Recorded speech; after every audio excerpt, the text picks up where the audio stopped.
அப்பா 1000 ரூபா கொடுத்துருக்காரு. பாப்பா உருட்டு கோயிலுக்கு போயிட்டு வந்துடணும். பாப்பா என்னண்ணே? வா பாப்பா, கோயிலுக்கு போய் சாமி கும்பிட்டு வந்துருவான். என்னண்ணே திடீர்னு கோயிலுக்கெல்லாம் கூப்பிடுற?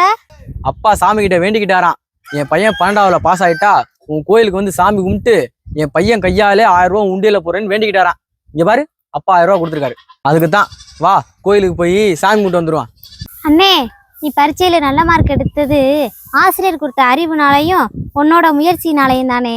அதுக்கு ஏனே கோயில் உண்டியல்ல 1000 ரூபா போடுற? அப்பா பேச்ச தட்டக்கூடாது பாப்பா.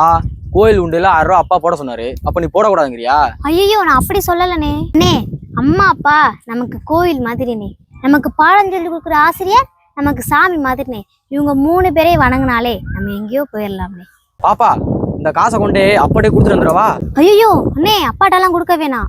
அப்ப யாருக்குமே தெரியாம நம்ம வச்சுக்கோமா? படிக்கிற பசங்க கையில காசு இருந்தா தேவையில்லாத ஏதோ ஒன்று வாங்க சொல்லும்னே. படிப்பு கட்டு போயிரும்னே. படிக்கும் போதே குடும்ப வறுமை நினைச்சு படிச்சா நம்ம நல்லா படிக்கலாம்னே. என்ன பாப்பா குழப்புற? அப்ப இந்த காசை என்னதான் பண்றது? அண்ணே, நீ பாஸ் ஆனதுக்கு இந்த 1000 ரூபாய வச்சு 10 பேருக்கு சாப்பாடு வாங்கி கொடுங்க. அவங்க வாழ்த்துனா கடவுளே வாழ்த்துன மாதிரி.